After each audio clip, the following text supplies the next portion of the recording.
नमस्कार विद्यार्थी मित्रांनो, आज आपण बालभारती पाठ्यपुस्तकातील धडा क्रमांक 14 अभ्यासणार आहोत। या धड्याचे शीर्षक आहे आता उजाडेल। आता उजाडेल ही एक कविता आहे आणि या कवितेचा हा सेशन क्रमांक पहिला आहे। कवितेला आपण विस्तारित रूपात अभ्यासण्यापूर्वी आपण या कवितेच्या कवींचा संक्षिप्त परिचय जाणून घेऊया। आता उजाडेल या कवितेचे कवी आहेत मंगेश पाडगावकर। मंगेश पाडगावकर यांचा जन्म 1929 मध्ये झाला आणि मृत्यू 2015 मध्ये झाला। धारा नृत्य, जिप्सी, छोरी, मीरा, सलाम इत्यादी त्यांचे कविता संग्रह प्रसिद्ध आहेत। आता उजाडेल ही कविता त्यांच्या जिप्सी या कविता संग्रहातून घेतलेली आहे।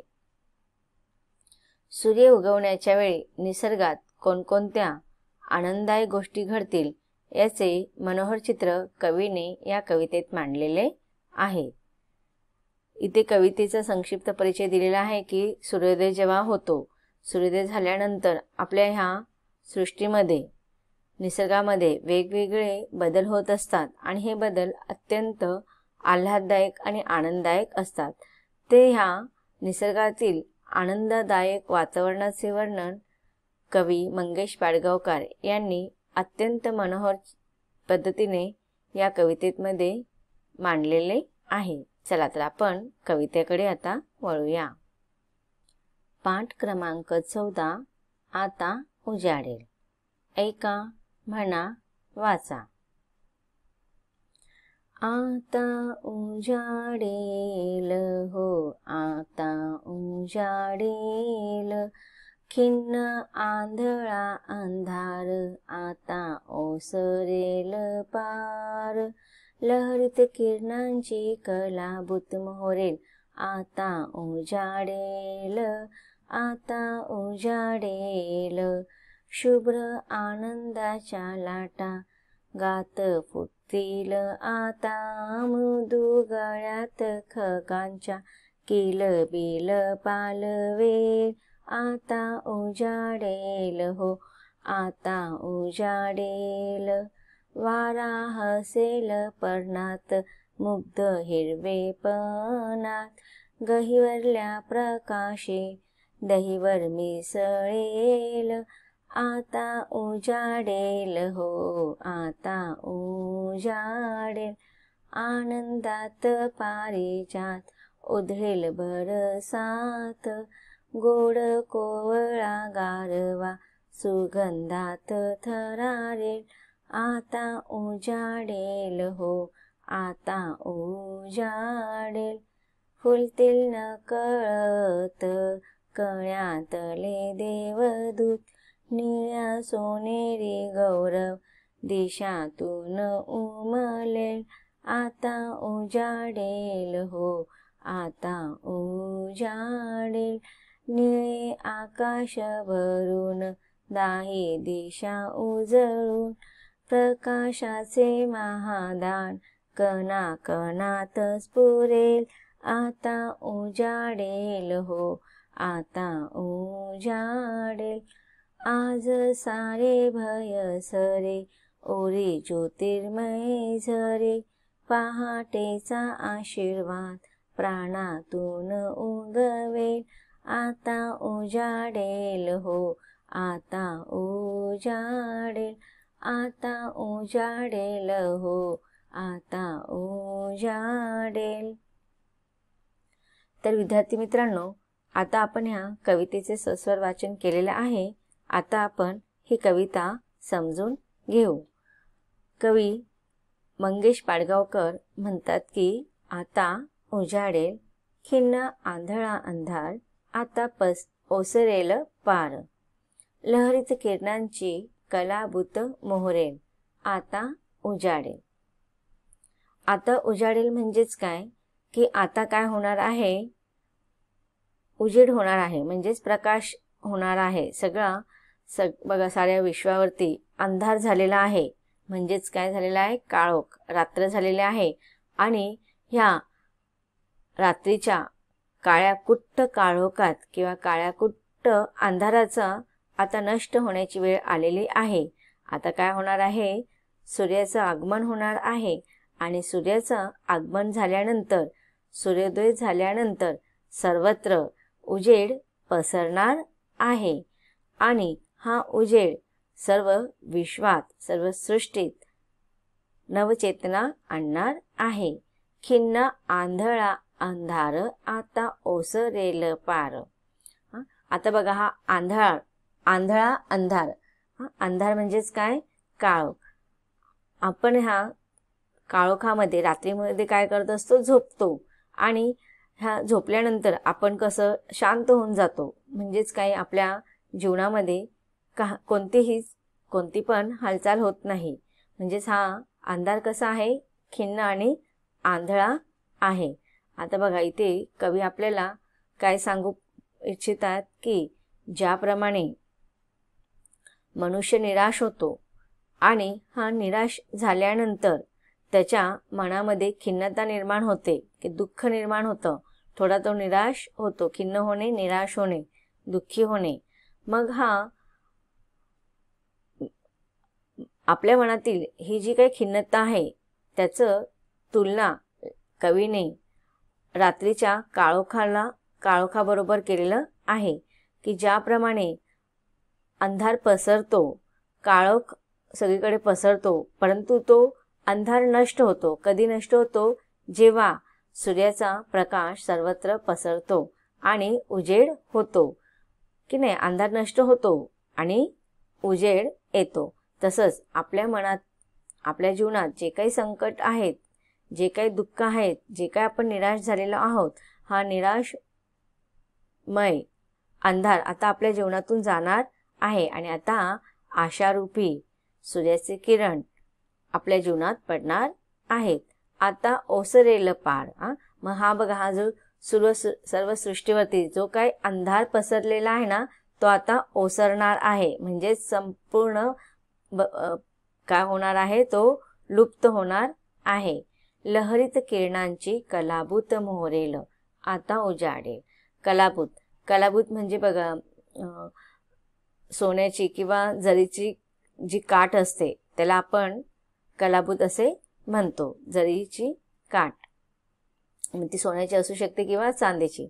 आता इथे कवीने कल्पना केलेली आहे की ज्या वेळेस काळाकुट्ट अंधार सगळ्या विश्वावरती, सगळ्या जगावरती पसरलेला असतो की नाही, आणि हा काळाकुट्ट अंधार नष्ट करण्यासाठी लहरीत किरणांची, म्हणजेच कोणाच्या किरणांची, सूर्याच्या किरणांची सगळीकडे काय होणार आहे, चाहूल पडणार आहे. आणि ही सूर्योदय झाल्यानंतर सूर्याची जी किरणं पूर्ण विश्वावरती पडणार आहेत ती कशी आहे, सोनेरी रंगांची, चंदेरी रंगांची अशी ही सूर्याची किरणं आहेत. आणि ज्यावेळेस ही सूर्याची किरणं चंदेरी, सोनेरी रूपात पूर्ण विश्वावरती मोहरेल, पडतील, तेव्हा सर्वत्र हा पसरलेला खिन्न आंधळा अंधार ओसरणार आहे, म्हणजेच नष्ट होणार आहे. आणि सर्व विश्वामध्ये काय होणार आहे, सुवर्णमय असं प्रकाश सगळीकडे पसरला जाणार आहे. म्हणजेच इथे कवीला काय सांगायचं आहे की ज्या लोकांच्या मनामध्ये निराशरूपी जे काही निराशा आलेली आहे ती आता काय होणार आहे, दूर होणार आहे. आणि त्यांच्या जीवनातील ही संकट, दुःख, जे काही काळीकुट्ट जे अंधार आहे ते सूर्याच्या प्रकाशामुळे नष्ट होणार आहे. म्हणजेच आपल्या जीवनामध्ये सुद्धा असे काळेकुट्ट संकट येतात, अंधार येतात, आपण निराश होतो. पण ह्या निराशेमध्ये जेव्हा आपण सूर्याकडे पाहतो तर आपल्याला जसं सूर्य काय करतो, पूर्ण विश्वाला प्रकाशित करतो, तसंच एक आशेचा किरण आपल्या जीवनातील ही निराशा दूर करून टाकतो. पुढे कवी म्हणतात की शुभ्र आनंदाच्या लाटा गात फुटतील आता, मृदू गळ्यात खगांच्या किल बिल पालवेल, आता उजाडेल, आता उजाडेल. मग आता एक एक कडव्यामध्ये, एक एक ओळीमध्ये कवीने निसर्गातील प्रत्येक गोष्टीचं वर्णन केलेलं आहे की बघा, जेव्हा शुभ्र आनंदाच्या लाटा गात फुटतील आता, की सूर्याच्या आगमनाने ती काळी कुट्ट निराशरूपी अंधार आता ओसरलेली आहे. प्रत्येकाच्या जीवनामधून ती काळी कुट्ट खिन्नता निघून गेलेली आहे आणि जसा सूर्याचा प्रकाश पूर्ण विश्वावरती पसरलेला आहे ना, तर तो शुभ्र म्हणजे एकदम स्वच्छ, एकदम पांढरा शुभ्र असा आनंदाचे लाट सगळ्यांच्या जीवनामध्ये आलेली आहे. आणि ही जसे की खिन्नता, निराशा, दुःख, प्रत्येकात अंधाररूपी जे काळोख आहे ती नष्ट झालेली आहे आणि एकदम स्वच्छ असा प्रकाश सर्वत्र पसरलेला आहे. आता आपण बघतो की नाही, रात्रीच्या काळोखामध्ये आपण किती लाईटी लावा, लाईटींचा झगमगाट करा, पण ज्या स्थानावरती, ज्या ठिकाणी आपण तो लाईटींचा झगमगाट लावतो की नाही, त्या ठिकाणीच फक्त त्या लाईटींच्या झगमगाटीचा प्रकाश पडतो. पण जेव्हा सूर्याचा उदय होतो तेव्हा पूर्ण विश्वामध्ये, पूर्ण सृष्टीमध्ये त्याचा प्रकाश पसरतो आणि असा हा सुंदर, शुभ्र, स्वच्छ, आनंदरूपी प्रकाश सर्व विश्वामध्ये पसरलेला आहे आणि त्याचा परिणाम निसर्गातील प्रत्येक कणाकणावरती, चराचरामध्ये आपल्याला जाणवतो. मग काय कवी म्हणते की गात फुटतील आता, मृदू गळ्यात खगांच्या किलबिल पालवेल. खग, खग म्हणजे काय? पक्षी.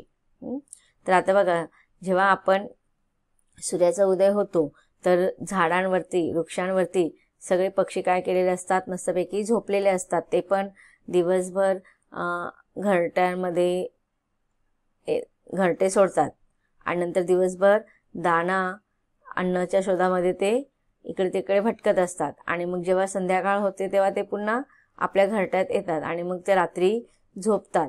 आणि मग जेव्हा रात्री ते झोपतात, आराम करतात, मग त्यावेळेस जेव्हा सूर्याचा उदय होतो तेव्हा त्यांना जाणवतं की चला, आता काल आपल्याला दाणा मिळाला की नाही, आपलं पोट भरलं की नाही याचा विचार करायचा नाही.